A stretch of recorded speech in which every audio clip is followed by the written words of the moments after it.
Hi, hello, and welcome back to Rebel Unicorn Crafts. Today we're on day 10 of the 12 days of fluid painting tips and tricks to help you improve your practice. Today we're going to be focusing on resources and research. Now, I know that when you first get started, it's just fun. You just grab some paints and you go for it. Or maybe you're a little more methodical than me, but that was how I started.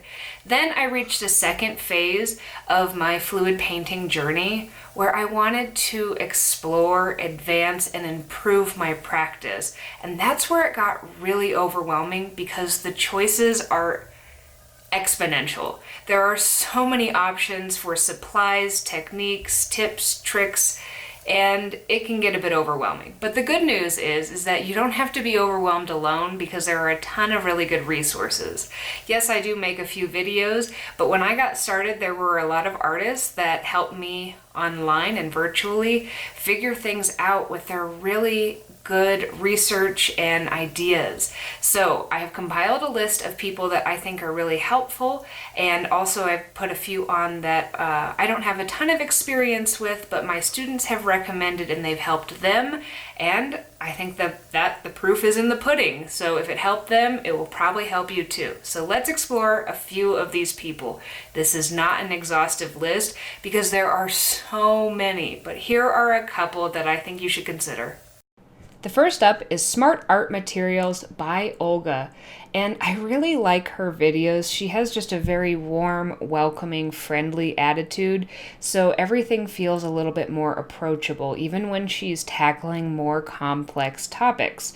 Now, she's got ideas, and she does tests, and she also has tutorials on her channel, but she has a blog that in some ways is even more informative because she dives deeper into some of these variables, and sometimes having static things where you're not distracted by the beautiful cells and flowing paint of the videos can actually help you focus on what you're trying to achieve. Next up is Tiktus Color Art, and if you've spent any amount of time on YouTube, you've probably seen some of their videos. I think that Tiktus is a great resource for coming up with inspiration on techniques. Maybe if you're in a slump, just watching a few of their videos will make you want to paint again. They've got really stunning visuals, and their results are awesome, and you're going to be just kind of champing at the bit to get started again.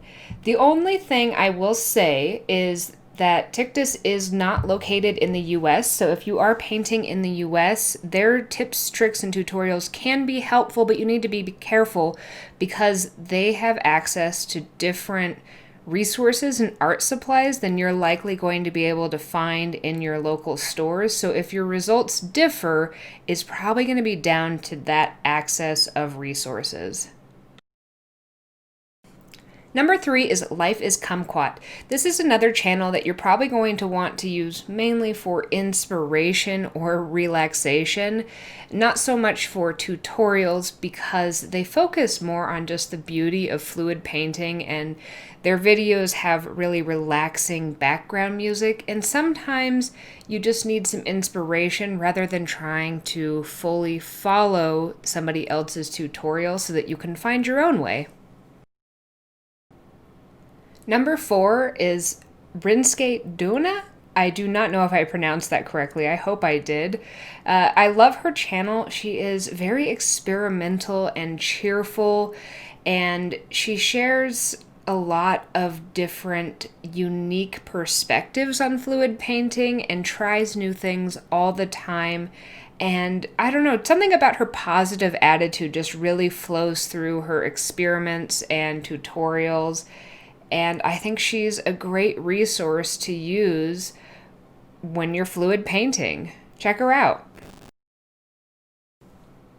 Number 5, we have The Left Brain Artist, and this is by David, who's a computer technologist. And since he comes from a sciencey and engineering type background, that's the type of writing and research you're going to get is methodical. And if your brain works a little bit like this, then this is a really good place to go to get some methodical and engineering type advice for fluid painting.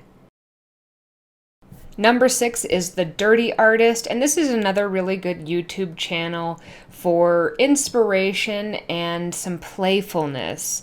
They are located in Australia, so again, if you're painting in the US, you might have trouble finding the same materials that they are using. But one thing about this channel, they seem to really focus on painting onto unconventional surfaces and using unconventional tools to create textures and patterns in their pours. So it's a really good resource for finding new ideas to kind of play with in your own practice.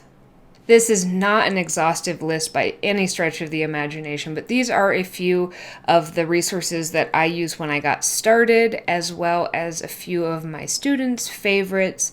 I'd be curious to know what other resources or people that you follow and that have helped you in your practice. You can either shout them out in the comments below.